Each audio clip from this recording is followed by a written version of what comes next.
BJ Mafia, what's poppin'? Jags fans, happy Victory Sunday. This is the first of very many Victory Sundays, or I guess like we used to say in the regular season, Victory Mondays. Regardless, this is the first of many victories that we're gonna have this season that we're gonna be celebrating here on the channel and in the Jaguars community as a whole. Jags fans, it feels so great to have Jaguars football back. Granted, it was just the first week of the preseason. Regardless, I think we're all extremely excited to keep watching this team continue to grow and develop together. And the regular season is just right around the corner. We're gonna be playing at Indianapolis week 1 right, before you guys know it, before I even know it. And I'm just so ecstatic to really be sitting down, drinking a couple beers, sitting on my butt and watching Jags football and just enjoying Sundays and the weekends together in the Jaguars community. And it's just great to share these things with you guys.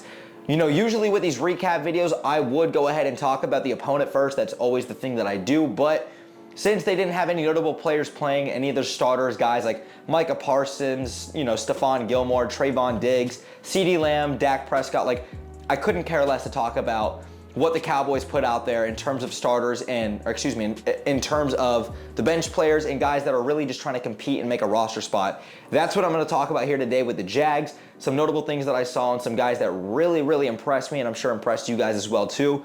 So let's start on the offense, and I really want to say that watching Calvin Ridley out there and the first time that he's played meaningful NFL football for the first time since 2021, because 2021 he only played 5 games prior to him getting suspended in 2022. And then now he's back getting some action. I'm sure it was great for him to really get those butterflies out and to really just feel the game of football again too. And like his words would describe, smell the game of football. Man, it does not feel real that Agent Zero is really here. We have an all-pro caliber receiver in the building in the midst of their prime who is hungry and ready to attack this season.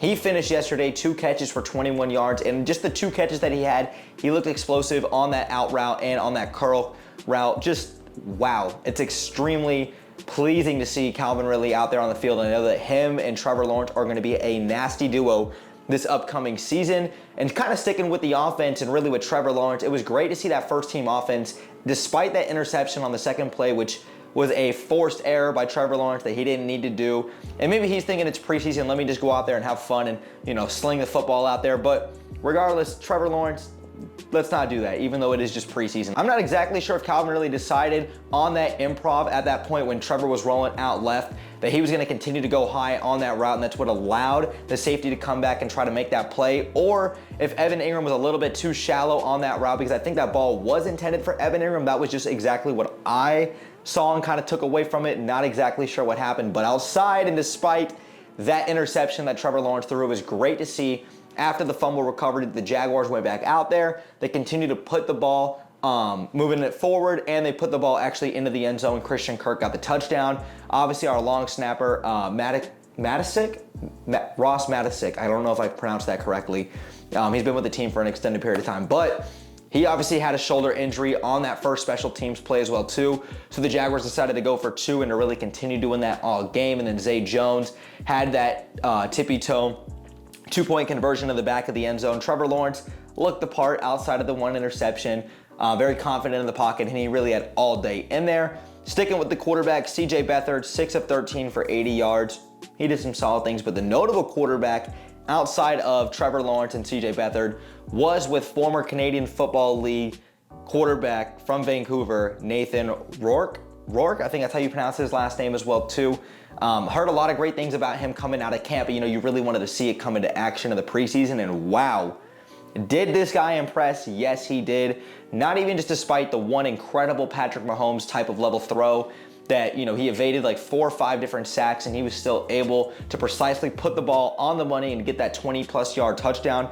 What a hell of a play by him. He also had the rushing touchdown as well too on that QB bootleg, just like CJ Beathard did earlier in the game. But Rourke was 9 of 17, 153 yards and that touchdown. Had 103 quarterback rating, so a very good job by him. Sticking with the offensive group, Tank Bigsby did some good things. He looked like he was a little bit slow at first too, really kind of getting the nerves out, but when he eventually found the seam and found the corner, he did have that 34-yard run, which was the longest run by any Jaguars player. In yesterday's contest, Tank Bigsby, I think, is going to be a great compliment to Travis Etienne. And speaking of Etienne, bro, this guy pops every time he gets the ball. Just what a phenomenal and explosive player. We know Etienne is very dynamic. We know the kind of caliber player that he is, and he obviously displayed that at Clemson. He displayed that really in his first healthy season in 2022 last year, and he did it yet again yesterday. Travis Etienne's a phenomenal player. Dearness Johnson made some nice contributions as well in the rushing department, 5 carries for 31 yards. And then with the receiving department, Kevin Austin Jr. was a guy that a lot of Jaguar fans were excited about, as an unrestricted free agent coming to this team as well too, or undrafted free agent, excuse me. And Kevin Austin Jr. just really struggled yesterday as well too. Did not do a great job. He had 3 targets, but 0 catches, just consistently dropping the ball. You hope he bounces back from this as well too, but just not a good look from him. Otherwise, guys like Parker Washington, 1 reception for 16 yards. Seth Williams did a pretty solid job yesterday, 2 catches for 23 yards. Some other guys that are just really trying to make a roster spot did some solid things as well too, but nothing else really too notable from my end when it came to that on the offensive side of the ball with the receiving department. And the last thing I want to talk about really is with the offensive line. Anton Harrison on 11 pass blocking snaps, our first round pick, 0 pressures allowed. Now granted, he's not going up against Micah Parsons or Nick Bosa or Joey Bosa or any of these top elite edges in the game, but he did do a great job in his preseason debut. Like I said, 11 quarterback dropbacks, 0 pressures allowed. Did a great job by him, and especially in the red zone. I think it was on the play when Trevor Lawrence got the touchdown to Christian Kirk. Did a great job recovering on that stunt route from the edges, and just what a phenomenal play by him. He's looking like he's going to be a very legitimate right tackle of the future.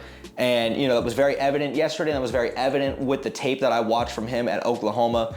Just what a great job by him, and I think he's going to do some phenomenal things this season, as long as everyone can stay upright and healthy, knock on wood. But let's actually transition to the defense, and there was a lot of great things I saw yesterday. Yasir Abdullah, one of our late-round picks from the University of Louisville, did a phenomenal job yesterday getting home to the quarterback. I think he's put on a lot of weight from what I saw from his tape at Louisville. He looks bigger, stronger, and faster. He moved with a lot of poise on the edge, and he did a lot of great things. He's looking like edge number 3 compared to Chason, but I'm going to pump the brakes and just say it was one preseason game, but he did look very good out there. And speaking of edges, the Jaguars are actually hosting a meeting with Jadeveon Clowney as I currently record this video, former number 1 overall pick. But sticking on the defensive side of the ball, Devon Hamilton, he did a great job just being a disruptor at the nose tackle position. Roy Robertson-Harris did a good job getting into the backfield as well too, causing some disruption as well. I think a lot of those guys on that front 7 did some good things. Josh Allen